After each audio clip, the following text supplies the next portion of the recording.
Sa ibang balita, doble ingat po dahil uso na naman ang mga kawatan ngayong bare months. Diyan po sa Las Piñas City, isang senior citizen ang ninakawan ng wallet sa loob mismo ng grocery store.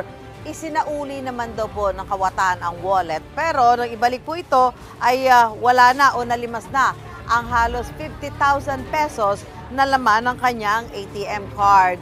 May unang balita si Bea Pinlac.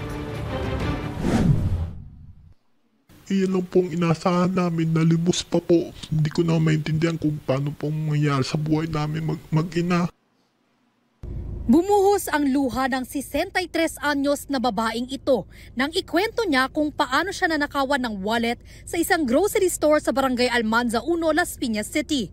Nangyari ito hapon nung Sabado. Yung biktima ay habang nagro-grocerya doon, namimili, ay umarang po ang isang suspect na isang gay. Sorry siya ng sorry.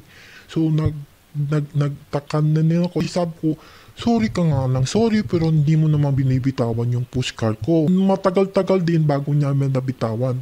Hindi raw niya namalayan na ninanakaw na pala ang wallet niya ng sandaling yun. Nag-distract na po yung biktima.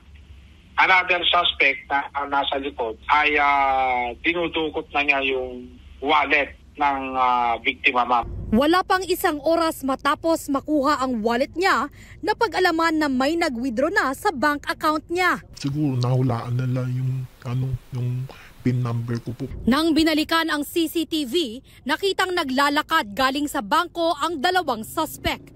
Ang halaga na nakuha umano sa bank account ng biktima, humigit kumulang 50,000 pesos. Yung pera po yun sa SSS pension po namin ng asawa ko po. Tapos yung burial po ng asawa ko yung ibang benefit po doon. Yun lang po inasahan ko kasi wala na rin po akong trabaho. Matapos mag-withdraw ng dalawa, nahulikan pa silang namili sa kalapit na grocery store. May na-receive akong bigla ng isang text na nagpapurchase nga isang supermarket na malapit din doon. Naabot ng 29,000 something, almost 30,000 din po. Pinilit daw harangin ng biktima ang transaksyon pero nabigo siya dahil ang hinihinging ID ng bangko nasa ninakaw na wallet.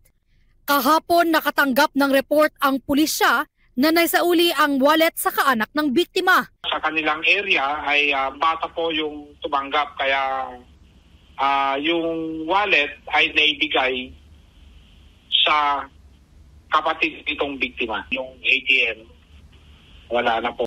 Patuloy na sinusuyod ng mga otoridad ang mga CCTV sa lugar para matunton ang mga suspect. Lalong-lalo na po ay bare month na, doble ingat ang kailangan natin ngayon dahil sa mga mall ay po pwedeng i-penetrate po ng mga masasamang loob, andurukot, budol-budol ang ating mga gamit. Ito ang unang balita, Bea Pinlac para sa GMA Integrated News.